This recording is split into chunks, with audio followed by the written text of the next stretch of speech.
Okay, and we're live with another episode of the Focal Thought. And today I'm really happy. I'm engaged with an old friend of mine, Ryan Dourado, who hails from way back in the elementary school days. And we've recently caught up, I guess, over WhatsApp over the past few years, right? That's right, mate. That's one of the best things that came out of COVID for me, actually. And a blessing in disguise for many people. And I was really excited to have you on the show. And what really intrigued me was when I asked you to select a bunch of topics. You shared economics, you shared technology, and then you said the robots are coming, and that took me off guard, and that captured my attention. So let's roll with this. I mean, so the robots are coming. When are they coming? What do you predict? What's your take? Why'd you say that? Well, I guess the reason I said that was because I was going through a phase of having some time at home and deciding to really automate my life as much as possible. So both mechanically and algorithmically. From a mechanical perspective, I basically set up my house now so that it's completely connected onto my Google Home. And I can walk around each room and go, hey, Google, turn on the lights, or hey, Google, open the blinds, or hey, Google, turn on the heater. And it'll just automatically switch on because it recognizes my voice.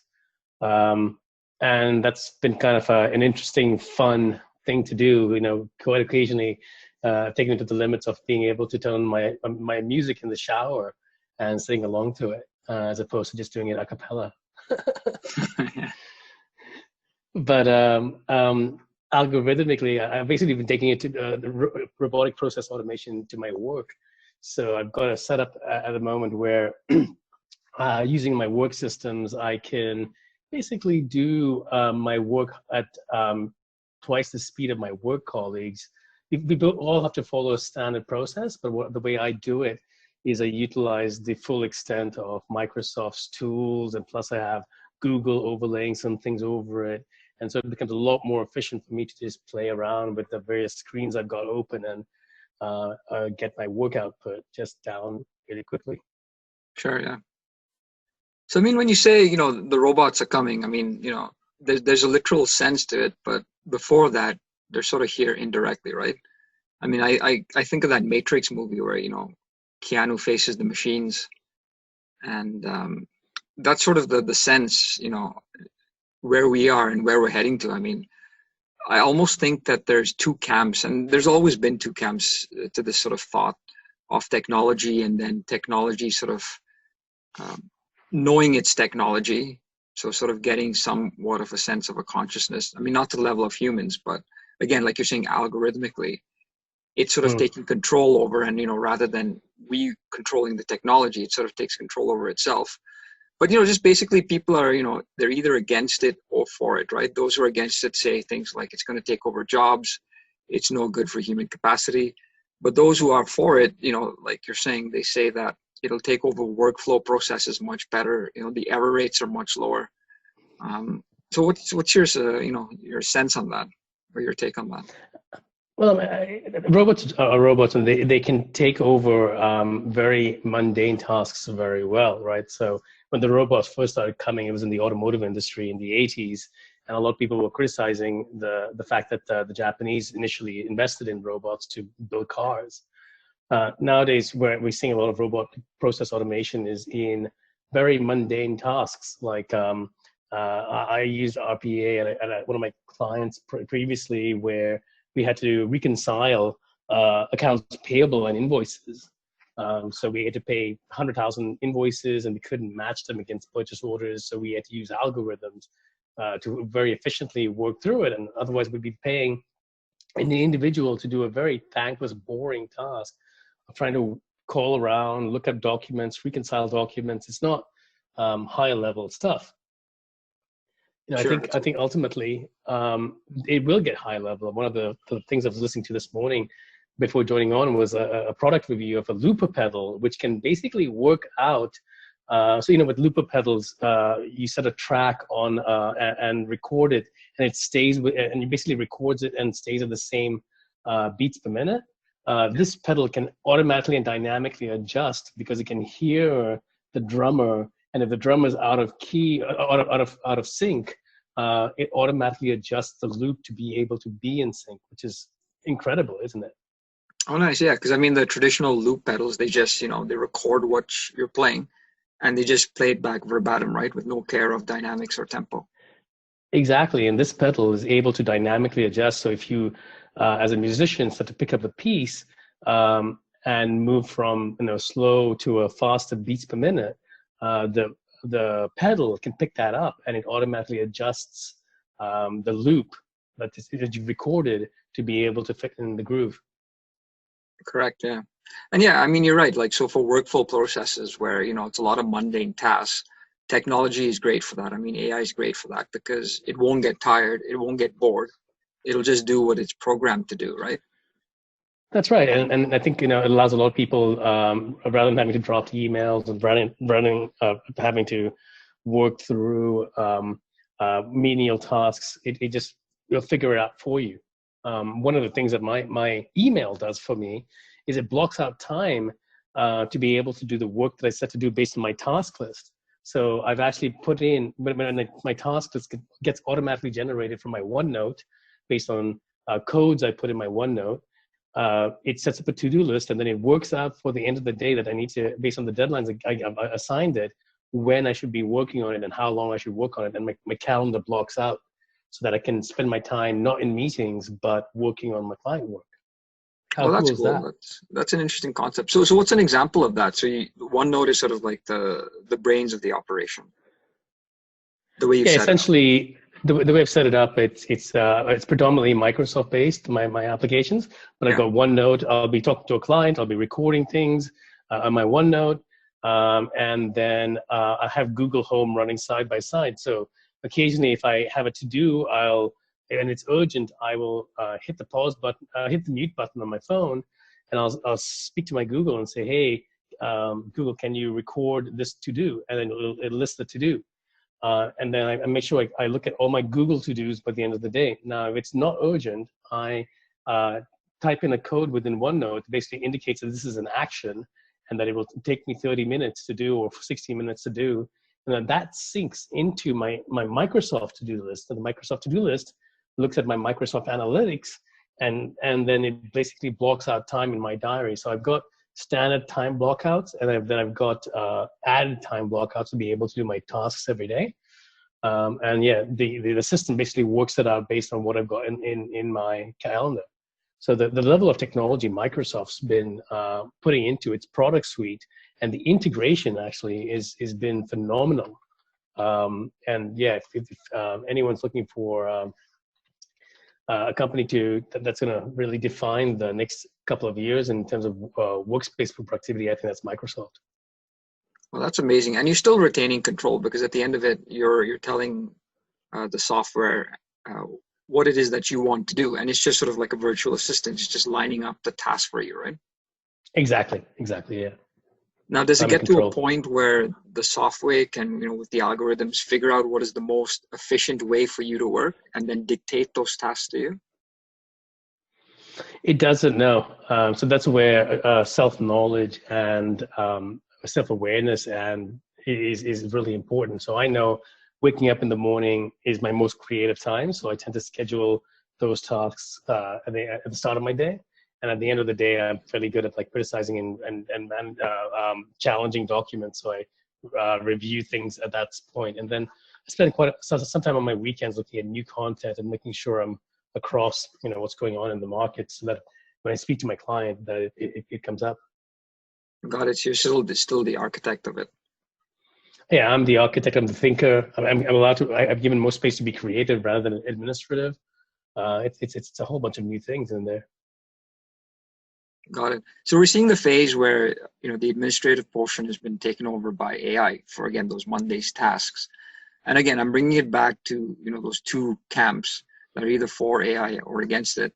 And the patterns that I see is for the people that are against it, it's that, okay, technology is great for taking over these tasks that are mundane. And again, some people are not even for that because that's replacing jobs. But for those that are, they're okay that these jobs are being done by technology. But then after that is, when technology sort of decides, again, what's the best way to work, and sort of starts to think for itself, because then it's getting into philosophy, and philosophy is getting into the truth, right? So the truth says, what is the best way to deliver something? And that can be different from the way you see the truth, right? So I think that's where the conflict can arise with all of this. Absolutely. I mean, one of the classic philosophical questions with robotics at the moment is, well, how do you program a car to decide whether it should save the life of its driver or it should avoid hitting four people that are walking down the street? So it's a moral dilemma. And it brings on all these conversations around ontology and determinism that makes it very difficult to actually program. Do you save the lives of four, or do you save the lives of the owner? It's something that I haven't explored a lot of in terms of the ethical debate about how to program. But I know robotics are being used right now to monitor things like prescription levels at hospitals, which is quite amazing, because it allows, rather than manual intervention and trying to work out what medicines people are taking and when they're taking it, and what the usages are, that to be able to measure that real time, so that better quality interventions come in and record things like side effects and reactions to a medicine.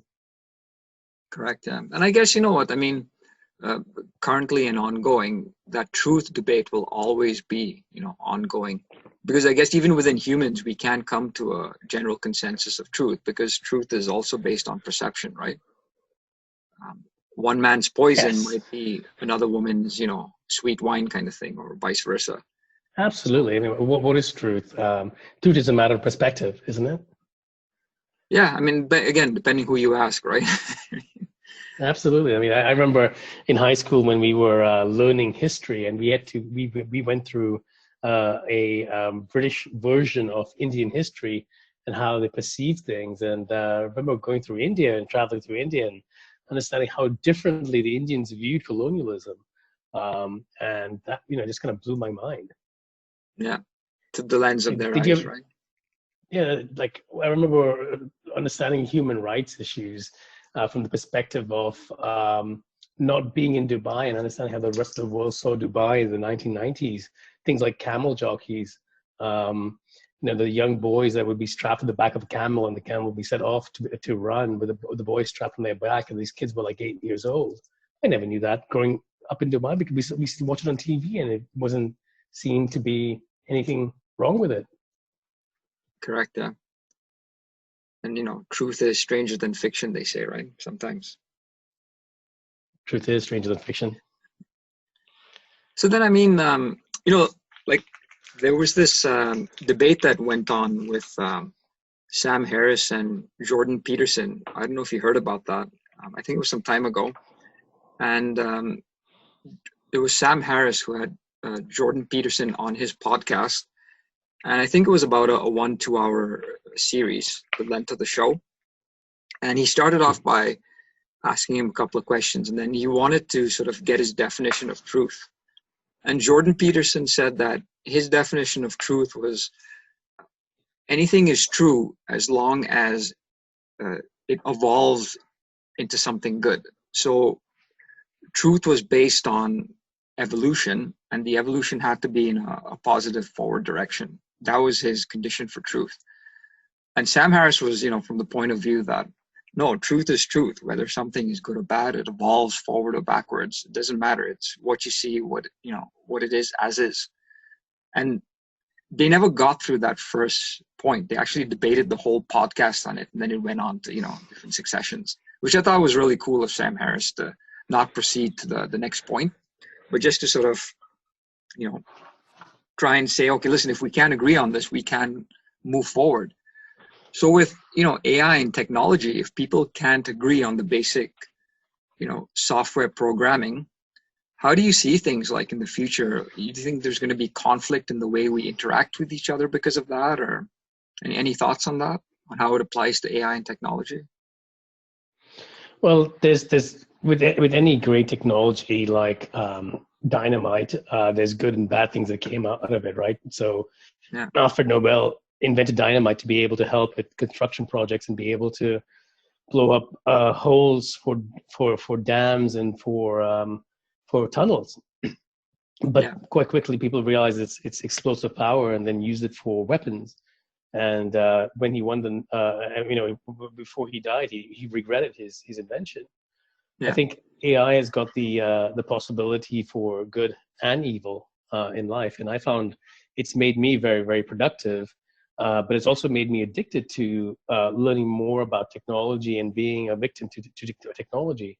I spend quite a lot of time with devices, my phone, my computer, and very little time to um, feed myself sometimes. When I say feed myself, I mean emotionally and spiritually. yeah. Have to make conscious decisions to have these spaces to be able to do that, because otherwise it can be quite immersive and in a reality that isn't real. Correct. Yeah, and I guess it's okay to, in a sense, sort of submit and surrender a part of yourself for that.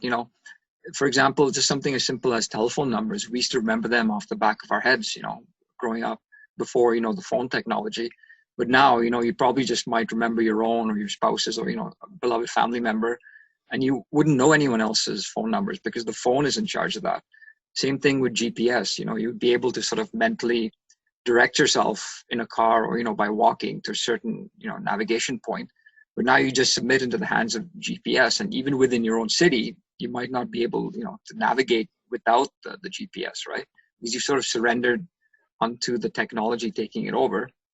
But then, that energy that you've surrendered, that you're not thinking about it, you could put it to something else, right? And again, let the Absolutely. technology take care of the mundane task. That's right. And if you look at I know a lot of great people like Steve Jobs and Mark Zuckerberg do these things where they wear the same clothes every day because they want their focus to be on building the big stuff and not on these micro decisions that we make every day, because we as human beings get into a mode of decision fatigue. Even things like eating breakfast and what to wear can affect our ability to and motivation on some of the broader things that we wanted to make and change. So the point being that it's important to reduce some of those mundane tasks on a day by day basis, so you can focus on where you can add value to other people and how you can serve other people. Yeah, I like that. I mean, I've always wondered about, the bandwidth of, having energy for decision making, because you can notice yourself if you have to make decisions from the time you get up till, maybe supper time, you're really going to be fatigued mentally and physically because of that. Some people have jobs where every moment they just sort of, constantly making decisions, whereas AI can take that over. And I'm not sure if it's because of a data rate that its bandwidth is, able to handle it, because, there's no fatigue because of that. But what if a human would want to increase their bandwidth for decision making? Is it that we have to just sort of, minimize the mundane decisions and focus on the big stuff, or can we really increase our bandwidth and, sort of take on more? Any thoughts on that? Or Yeah, well, I think meditation has helped me increase my mental bandwidth because it's helped me stay more present. So I meditate 2 or 3 times a day, and I do different forms of meditation. And the whole purpose of it is just to connect emotionally and in terms of presence to what I'm doing, because quite often there's information overload that happens in the course of my day. There's meetings and there's people talking to me about things and there's news happening and there's content that needs to be managed on behalf of the clients to be able to assist them to do what they need to do. yeah. And quite often that results in me getting exhausted mentally. And the quickest ways to kind of increase a mental bandwidth for me is quick exercise or Yeah. meditation. And I found that meditating has been very good, being able to help me ground myself and be able to be present for my clients. Got it. And I'm sure meditation also brings, the sort of the forest for the trees analogy, right? Instead of sort of focusing, you're looking at the bigger picture, which is creating space also, right? That's right. Yeah. And it also helps me go back into those algorithms that kind of define my life as well and help me to unpack those or adjust those as needed. And we've seen like people like Einstein or Elon Musk who are able to handle in their mind like a serious bandwidth of algorithm calculations, right? That's right. Yeah, absolutely. Is that unique to them, or can anyone learn how to do that, do you think? Or? Well, I think everyone's born with certain gifts, and it's the duty of everybody to identify those gifts and build on them and grow them. So not everybody is going to be able to do physics like Einstein, and some people produce better music, and some people can deal with the political heat that comes from life in politics. I think everybody's just needs to focus on identifying why they were put on this earth and growing on that. Got it. Yeah. And maybe if you isolate your gift and you leverage off your gift naturally gives you that bandwidth, right? That's right. Yeah, exactly. And that's where the notion of staying in flow comes in, right? Because once you identify your gift, you recognize that by being in flow every day, and you don't spend time staring at the calendar or regretting that it's Monday and you've got to go to work, or you go to work 9 to 5 or 12 hours a day or whatever it is. Yeah, if you're in flow, you'll be happy for Monday. You'll be eagerly waiting for it to come. That's right. Yeah, I was thinking about it just the other day that the Bangles had that awesome song "Manic Monday." It's just another manic Monday. I wish it was Sunday because that's my fun day. And how good would it? How would we conditioned sometimes to think about life in terms of that 9 to 5? Even Dolly Parton's got a song about that, right? Working 9 to 5, what a way to make a living. It's just this notion of we're working for the man and we're working for this machine that creates a life of dread as opposed to working through the gifts that we've got and working through a life of passion. And AI technology can you say it has flow state, mechanically, or is flow state a mechanical sort of? Well, it's probably a flow state for AI scientists who are designing these systems, and they try to make them better. I was watching a documentary recently with Robert Downey Jr. on, I think it was Amazon Prime, and it blew my mind at how sophisticated the technology is compared to 35 years ago when we were learning to program in Visual Basic and C++. It's so much more evolved than what we were able to do. And I know that if I was to try and program in those states, that I wouldn't be in a sense of flow. However, things are simplified now, and people are and products are evolving so fast that it's easy to put in a recommendation and then or look onto YouTube and find ways of hacking or changing the way products work or changing the way processes work so that you become more and more efficient every day. And do you find or would you think that machines naturally work in a flow state, even though it's not a passion flow that humans would interpret, but just mechanics of it, just chugging and spurging out data and working at that data rate speed? Is that flow state for a machine?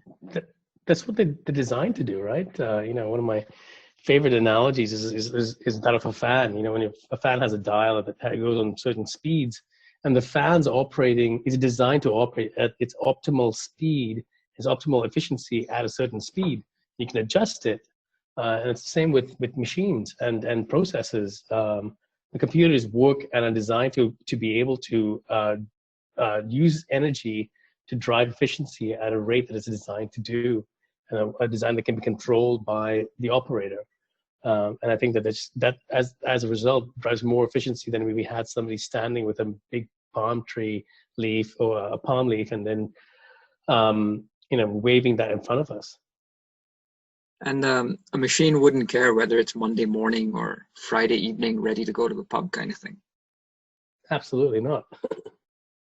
So then I guess, humans are, those that are, humans that are not satisfied with the work they're doing, then really they're doing the work that machines should be doing, right? Because a human should be happy with the work they're doing. Absolutely. And it allows us and gives us a space to be able to do things more efficiently and more creatively. I was talking to our mutual friend Nabil about his recordings that he's posted on Facebook. That's a bit of a plug for Nabil. But it's just remarkable to see how easy it is to record video and songs nowadays compared to what it was even 5, 10 years ago, because of the quality of digital audio interfaces, the quality of the music software to be able to record, and the fact that our phones are so versatile that that it's easy to just record that stuff on a normal PC, piece it all together. Whereas before, it involved having to have expensive equipment and specialized knowledge to be able to do sound engineering, video production, and pulling all of that together. Correct. And you have to be, prove yourself worthy to go get studio time, etc. That's right, and it allows the time for someone like Nabil to record a song pretty much every day, it seems, and connect with his friends in a point of isolation where they're all recording their parts, and he's able to mix it all together and then post them. And that's one thing, coming from the music side of things, is I hope they improve the latency of duplex recording for musicians, so then you can actually do it interactively at the same time online, rather than separated into parts. There is a website that allows syncing of that. I'll send that through to you on our WhatsApp. But yeah, a friend of mine told me about that as a recording tool. And everyone can sort of jam online at the same time? Correct. And the latency is like great? From what I understand, I haven't used it myself. Okay. Yeah, I'll be interested to check that out, because I remember checking out Jammer way back when they had the beta version out, and I didn't get quite through to that. And there've been some other options, but again, it's about that latency, right? There's always that bit of delay, and music, the worst enemy is latency. That's right. Yeah.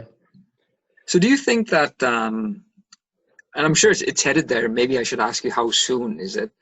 So, you're the architect of your workday. You're, sort of using OneNote, and you're using, the Microsoft product suite to sort of set up to-do lists and generate your workflow activity.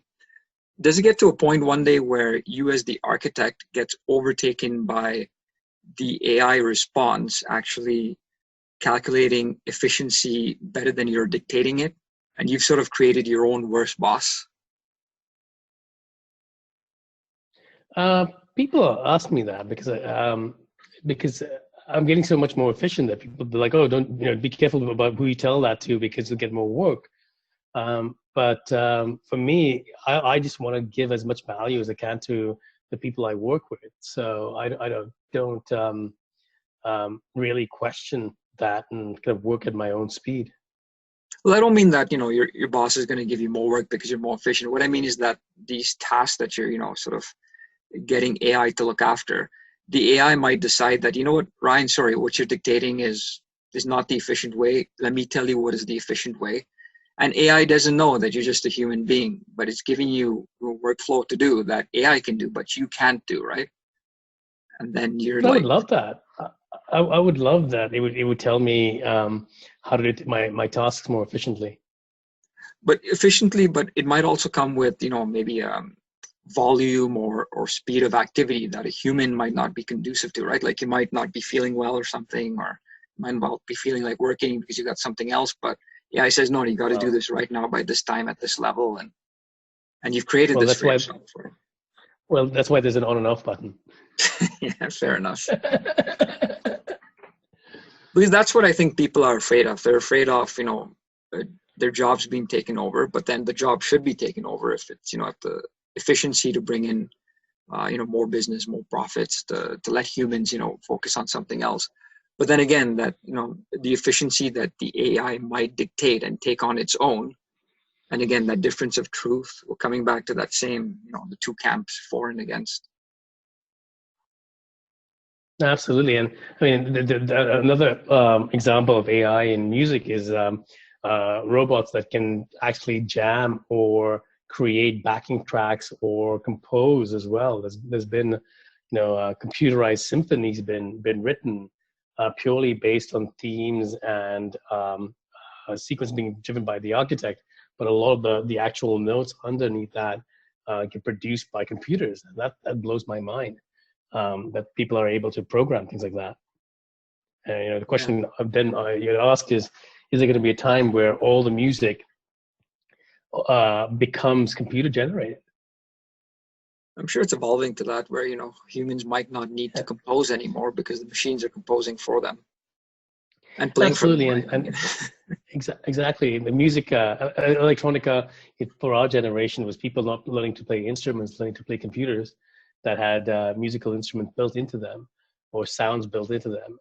And I think electronica in this current generation, that means that algorithms are going out, identifying what people are listening to, and then producing music that are similar to what they're listening to by having the same repeating tracks, the same chord progressions, the same themes and concepts that are in there. So a lot of the music production companies, what they tend to do is they mine what people are listening to on um, uh, uh, applications like Spotify or iTunes, and they then help musicians work through composing the songs that are going to be able to release and then become a hit. There's a lot of AI that goes into that, and it could be the point in a couple of years where musicians aren't even involved in the production of music. It's all being done electronically. correct. Yeah. And, I mean, humans compose for, at the maximum and limitations of human technique, but machines will compose for the limitations of machine technique, which will be far superior than human technique, right? In terms of the instrument. So a human might not be able Absolutely. to play what a AI composer might come up with, right? Exactly. Yeah. Wow. Well, you know what? Thank you for bringing up this topic because I think we're at that cusp where things are just gonna explode into, that sort of category. And, the new generation coming up is going to get more integrated into technology than we are. And, we are pretty much integrated.